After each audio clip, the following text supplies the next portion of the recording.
Her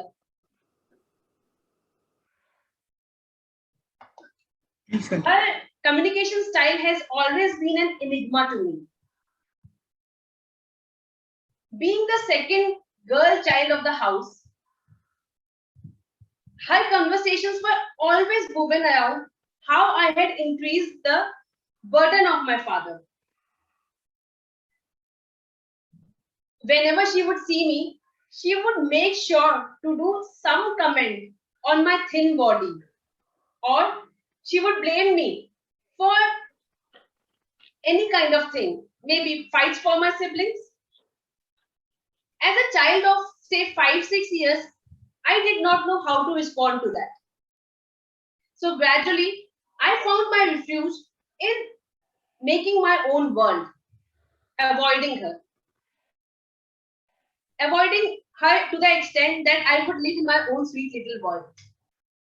However, few of the incidents always keep coming back to me as a mystery, and they question my perception about her. One of the incidents is when there was a visitor who visited us. It was a close relative, and she commented on my thin body. To my wonder, it was my grandmother who came to my rescue.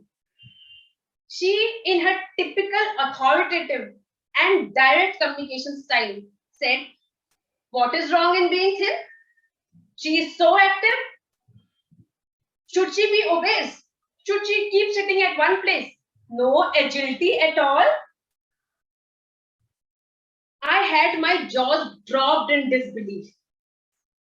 It also gave me a lot of reassurance, and it also helped me get a befitting reply for all the lifetime comments I would be getting in life.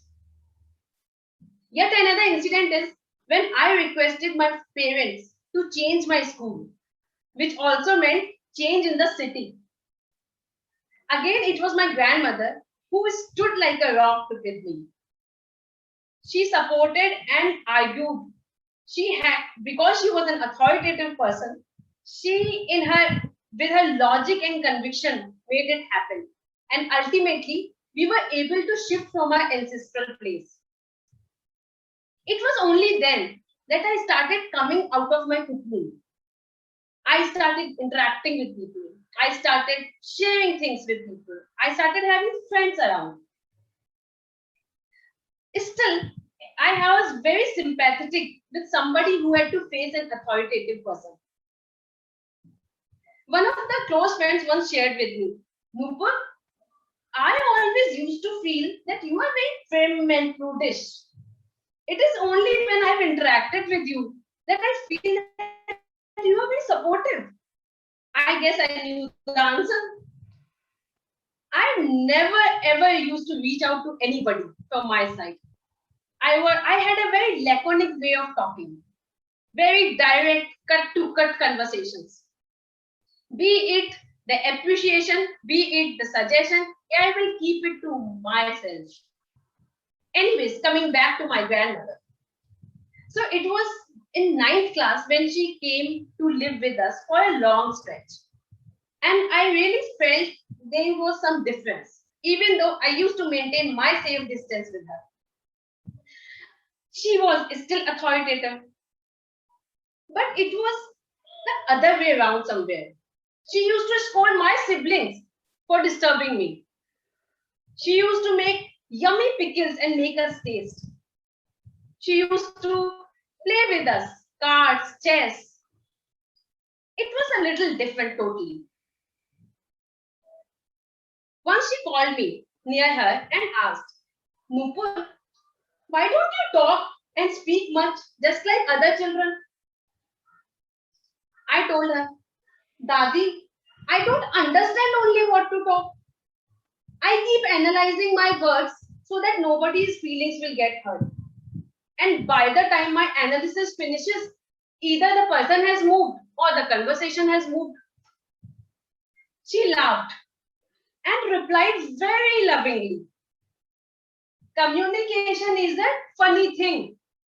Sometimes when you don't say anything, also hurts people. Too much analysis will only lead to paralysis.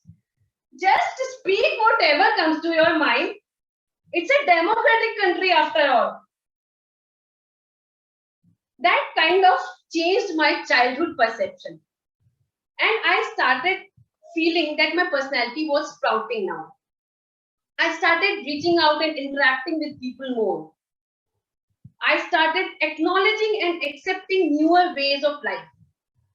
Because I had lived in my own world for so long, I used to always avoid conflicts. I always used to go by the book, the safer bet. I had developed an analytical and direct communication style.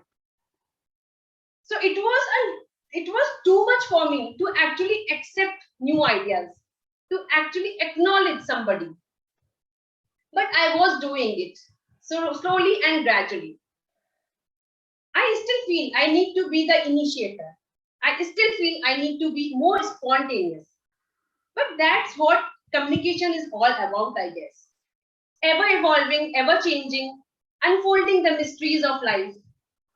Talking about the mysteries of life. When I got my first job, it was my grandmother who distributed sweets across the colony. She kept telling my father again and again, and very happily, Nupur has turned the tables. She has changed me. She has made it happen. And with my first salary, the first gift I bought was for my grandmother. Thank you.